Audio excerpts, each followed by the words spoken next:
3 রোজার ফজিলত। রোজা এমন একটি ইবাদত যা অন্য সকল ইবাদতের চেয়ে ভিন্ন। আত্মশুদ্ধির জন্য রোজা অত্যন্ত গুরুত্বপূর্ণ। ইসলামের খুঁটি 5টি, তার মধ্যে রোজা হল তৃতীয়। রমজানের 3 রোজার ফজিলত। রমজানের 3 দিনের 3টি ফজিলত। সোশ্যাল প্ল্যাটফর্মগুলোকে 3 রোজার যে 3টি স্বতন্ত্র ফজিলতের কথা বলা হয় তার একটি লিস্ট হুবহু দেওয়া হল। এই লিস্টটি দেওয়ার মানে হল, আপনারা যখন 3 রোজার 3টি স্বতন্ত্র ফজিলতের কথা শুনবেন তখন নিশ্চয়ই সত্যতা যাচাই করতে পারবেন। 1 রোজার ফজিলত। রমজানের প্রথম রোজার ফজিলত সম্পর্কে বলা হয়, রোজাদারকে নবজাতকের মতো নিষ্পাপ করে দেওয়া হয়। 2 রোজার ফজিলত। রমজানের দ্বিতীয় রোজার ফজিলত সম্পর্কে বলা হয়, রোজাদারের মা বাবাকে মাফ করে দেওয়া হয়। 3 রোজার ফজিলত। রমজানের তৃতীয় রোজার ফজিলত সম্পর্কে বলা হয়, একজন ফেরেশতা আবারও রোজাদারের ক্ষমার ঘোষণা দেয়। 4 রোজার ফজিলত। রমজানের চতুর্থ রোজার ফজিলত সম্পর্কে বলা হয়, রোজাদারকে আসমানি বড় 4 কিতাবের বর্ণ সমান সওয়াব প্রদান করা হয়। 5 রোজার ফজিলত।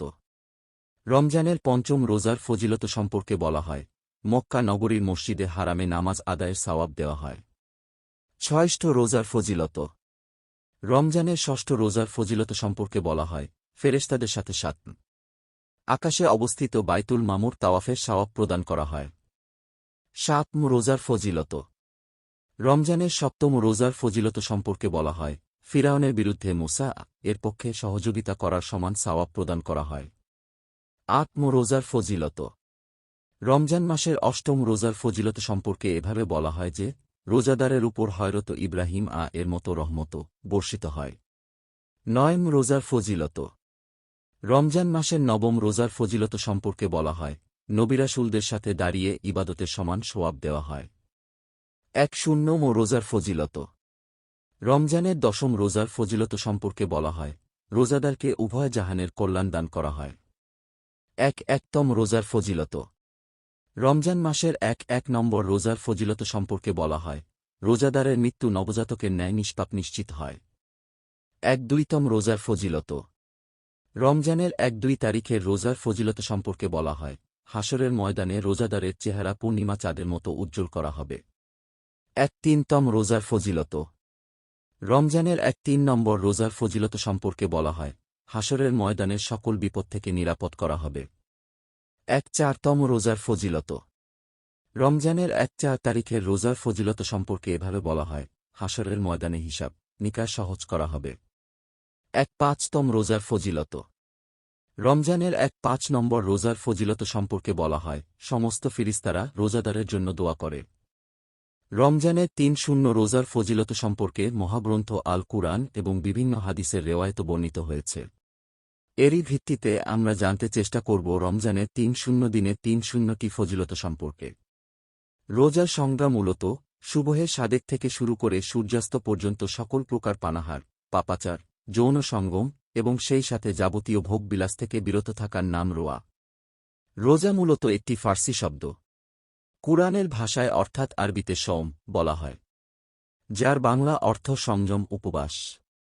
রোজার মাসের ফজিলত ও গুরুত্ব সম্পর্কে মহান আল্লাহ পবিত্র কুরআনের 2 নম্বর সূরা বাকারায় ইরশাদ করেন, রমজান এমন একটি মাস যে মাসে মহাগ্রন্থ আল কুরআন নাজিল করা হয়েছে। রমজানের ফজিলতের বর্ণনা সূরা কদরেও রয়েছে। যেমন রমজানের কদর নামে একটি রাত রয়েছে যা 1000 মাসের চেয়ে উত্তম।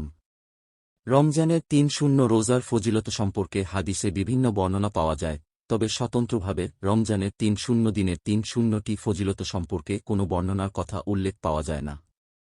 যদিও আমাদের সমাজে বিভিন্নভাবে সোশ্যাল মিডিয়া ও ইন্টারনেটে স্বতন্ত্রভাবে বলা হয় যে প্রতিটি রোজার জন্য আলাদা আলাদা ফজিলত রয়েছে, যা সম্পূর্ণরূপে বানোয়াট এবং ভিত্তিহীন বর্ণনা। এই ব্লগটি থেকে আমরা সঠিক বিষয়গুলো জানব এবং সেই সাথে প্রচলিত যেই বানোয়াট কথাগুলো অনলাইন মিডিয়ায় ছড়িয়ে দেওয়া হয়েছে তার একটি নমুনাও দেখব। এরই মাধ্যমে সত্যমিথ্যার পার্থক্য খুঁজে বের করার চেষ্টা করব ইনশাল্লাহ। 6 রোজার ফজিলত। রমজান মাসের 6 তারিখের রোজার ফজিলত সম্পর্কে বলা হয়, আল্লাহ পাক রোজাদারকে জাহান্নাম থেকে মুক্তি এবং জান্নাতে প্রবেশের অনুমতি প্রদান করেন। 7 রোজার ফজিলত। রমজানের ১-৭ তারিখের রোজার ফজিলত সম্পর্কে বলা হয়, একদিনের জন্য নবীগণের সমান সওয়াব দেওয়া হবে। ১-৮তম রোজার ফজিলত। রমজানের ১-৮ নম্বর রোজার ফজিলত সম্পর্কে বলা হয়, রোজাদার এবং তার মা-বাবার প্রতি আল্লাহর সন্তুষ্টির সংবাদ দেওয়া হয়। ১-৯তম রোজার ফজিলত। রমজানের ১-৯ নম্বর রোজার ফজিলত সম্পর্কে বলা হয়, পৃথিবীর সকল পাথরকঙ্কর টিলা টঙ্কর রোজাদারের জন্য দোয়া করতে থাকে। ২-০তম রোজার ফজিলত। রমজানের ২-০ রোজার ফজিলত সম্পর্কে এভাবে বলা হয়, আল্লাহর পথে জীবন দানকারী শহীদের সমান সওয়াব প্রদান করা হয়। ২-১তম রোজার ফজিলত। ২-১ রমজানের রোজার ফজিলত সম্পর্কে বলা হয়, রোজাদারের জন্য জান্নাতে একটি উজ্জ্বল প্রাসাদ নির্মাণ করা হয়। ২-২তম রোজার ফজিলত। ২-২ রমজানের রোজার ফজিলত সম্পর্কে বলা হয়, হাসরের ময়দানের সকল চিন্তা থেকে মুক্ত করা হয়। ২-৩তম রোজার ফজিলত। রমজানের ২-৩ তারিখের রোজার ফজিলতের বর্ণনা এভাবে বলা হয়, জান্নাতে রোজাদারের জন্য একটি শহর নির্মাণ করা হয়। ২-৪তম রোজার ফজিলত। রমজানের ২-৪ তারিখের রোজার ফজিলত সম্পর্কে বলা হয়, রোজাদারের যে কোনো ২-৪টি দোয়া কবুল করা হয়। ২-৫তম রোজার ফজিলত।